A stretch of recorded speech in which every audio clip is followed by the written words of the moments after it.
I actually had started recording this video a long time back and I just never completed it.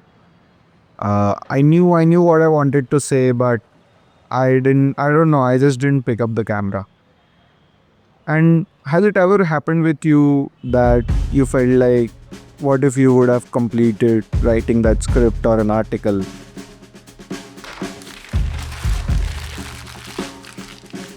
Or maybe worked on that video and maybe just completed recording that video and maybe you just stopped because you felt stupid.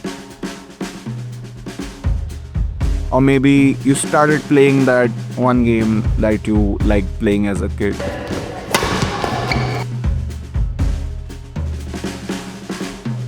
For me, I always have loved creating content, but due to whatever reasons or whatever scenarios, I always started something and then just didn't complete it. Right? I had my own blog which I used to write, but I never ended up being consistent with that. Or I wanted to create this content. There are pieces of content that I've recorded, but that has never seen the day of a light. I don't know, like I didn't have an answer as to why I'm not able to do this. I love doing it, I want to do it, but there's still a constraint. And that's not the scenario with my job, right? Or with the work that I do primarily, which pays me. This is something that I want to do on the side on my own, and I just still can't. So while battling through this misery of wanting to do something but not able to do it, I came across this book called The War of Art by Stephen Pressfield, where he talks about the concept of resistance. So, resistance is this. This negative force of self sabotage that will work against us anytime we try to move from a lower level to a higher level, ethically, morally, creatively. If you have an idea for a book, if you have an idea for a podcast, you have an idea for this So, Stephen has talked about the idea of resistance in a very elaborate manner, even in the book. But if I had to just simply put it the way I look at it, is that anything that deflects me from my creation or the thing that I want to create is resistance, right?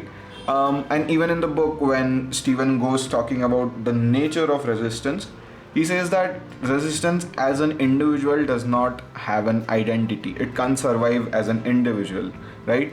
Whenever you have a want to create, is when the resistance comes into play. So, the more you want to create or love creating that thing, the more resistance that you will feel in the act of creation, right?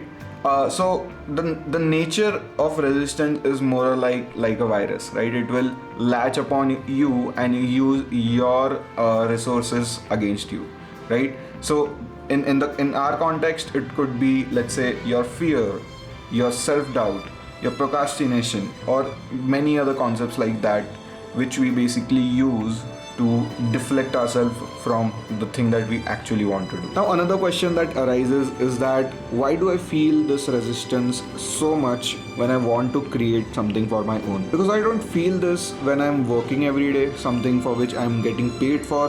And why do I feel this when I want to record this video or maybe write an article or any act of creation that is very personal? And the only explanation for that is that every act of creation is also an act of courage, because whenever you're trying to put out something, you're actually conceptualizing an idea which is very personal to you, right?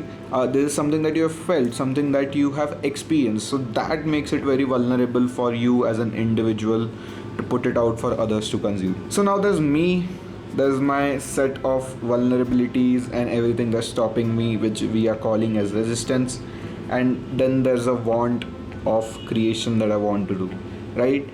But now, how do I get rid of that? As I moved forward in reading this book, the only answer that I can find is that it is all about showing up every day, right?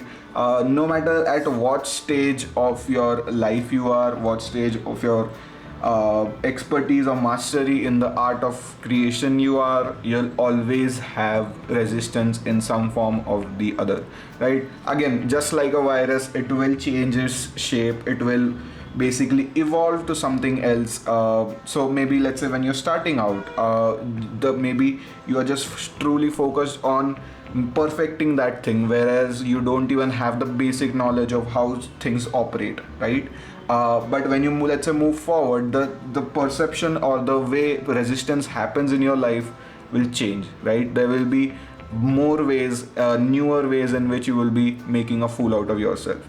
But even out of all of those situations, you still need to stick to creating something, and that's the only answer that this book had. Maybe there are no answers to this question. You call it resistance, you call it anxiety, you call it whatever you want, but maybe there's no answer to get rid of it. Maybe there's no day when I'll not feel the resistance and I'll be solely working on the act of creation, right? But and the list is endless, right? You might have fear today, you might have anxiety tomorrow, you might have procrastination, you might have 10 other reasons that you will use to stop yourself from creating, right? So there's no point in finding hacks to these things, right? So one thing that remains clear, and one thing that's the only thing which we have in our hand, is to just create, right? Let these things come by, let these things stop you from doing what you want to do, but all you can do is just battle them, go against them, fight them, and just focus on creating it.